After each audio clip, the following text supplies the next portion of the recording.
لا إله إلا الله لا إله إلا الله لا إله إلا الله ما لنا رب سوى لا إله إلا الله لا إله إلا الله لا إله حميدا ومصليا أما بعد. I would like to start my talk with Islamic greeting. Assalamu alaikum wa rahmatullahi wa barakatuh. Prominent president of today's program, distinguished judges, and dear all, I am going to deliver a speech on the topic of social media need and responsibility. Dear friends, a significant phenomenon of our time is the emergence and widespread use of the internet and smartphones, which have led to new methods of communication, such as social media and email. Whilst social media and email have led to a revival of reading and writing, often the content and quality is highly questionable. Therefore, one must be mindful of not to fall prey to the harmful aspects of these mediums. Today, my aim is to outline some guidance for those who use the internet and smartphones, specifically in relation to text messaging and email, using social media applications such as WhatsApp, Facebook, and Twitter.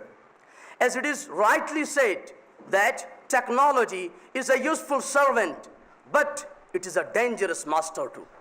Therefore, by practicing some useful Islamic teachings in this regard, inshallah, we will be able to use technology productively and safeguard ourselves from harmful aspect of it.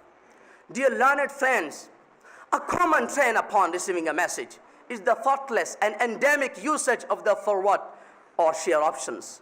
Messages are instantly forwarded or shared to others without proper understanding of its content or consideration for the recipient's interest. Many messages receive their vague in nature, the truth behind them being seldom known. To spread a message without substantiating its content is very detrimental and could lead to sin and legal consequences. As to forward a lie is to spread a lie and be in support of it. This is both legally and morally unacceptable. Messages should never ever be shared until the content is verified and authenticated. False news or incorrect information regarding any matter can cause others unnecessary worry and concern and will be tantamount to spreading a lie. Allah the Almighty says in the glorious Quran, in Surah Al-Hujurat, chapter number 49, ayah number 6. أعوذ بالله من الشيطان الرجيم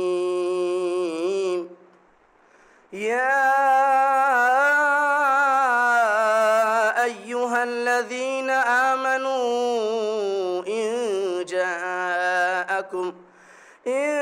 جاءكم فاسق بنبأ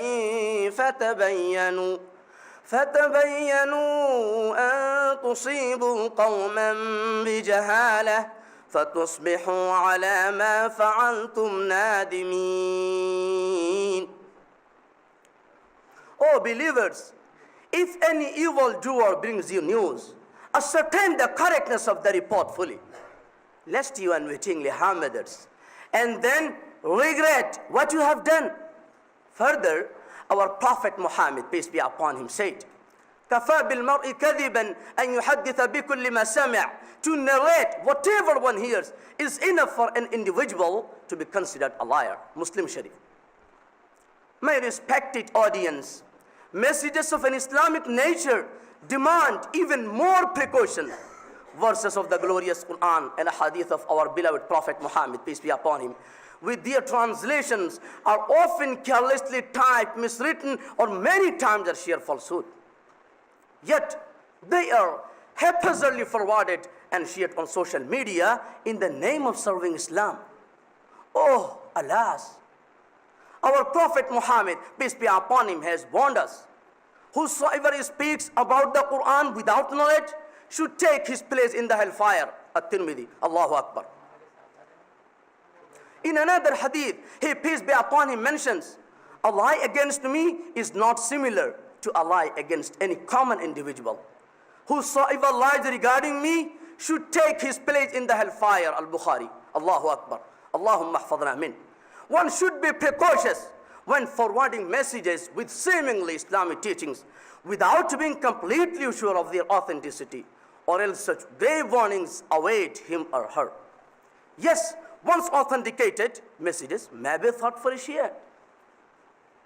Dear friends, if we stand back and objectively reflect, we will conclude that a large percentage of emails and messages we receive on regular basis are of a futile nature.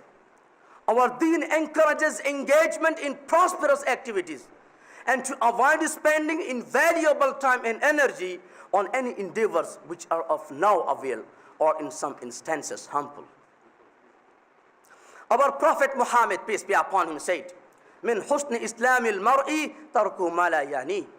It is from the excellence of an individual's Islam that he lives la yani, those things which do not benefit him. Abu Dawud. The Islamic teaching regarding futility of social media is expressively set out in this hadith.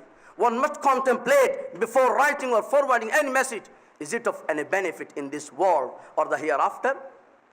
If the conclusion is negative, then this is a futile action which every Muslim should abstain from. After all, it is an Islamic principle and also a general etiquette of life to always consider whether sharing information has the potential to cause a misunderstanding. Dear friends and learned judges, we must always have trust, respect, and compassion for our companions. Otherwise, they won't have trust, respect, and compassion for us. I would appeal to my respected audience to pay due attention to these etiquettes in relation to certain aspects of using technology and bring them into practice. Remember, whatever you post on social media reflects your personal brand. May Allah subhanahu wa ta'ala grant us all the understanding of our beautiful religion and its all-encompassing teachings of pure and considerate morals and ethics. Ameen. I end up my talk with a special thanks to you all wonderful people for listening to me with great patience. Thank you so much and have a great day. Eastern Crescent is not just an English monthly, but differs from others in many ways. It consists of well-researched articles, targets issues which seldom get the attention of the mainstream media, gives every issue its deserving place, answers the misconceptions about Islam and Muslims, acts aptly on its slogan, Alternative Media, People's Choice. For subscription and other details, please contact us on 022 2677 1618 or 022-2679-8538. You may also log on to www.easterncrescent.in.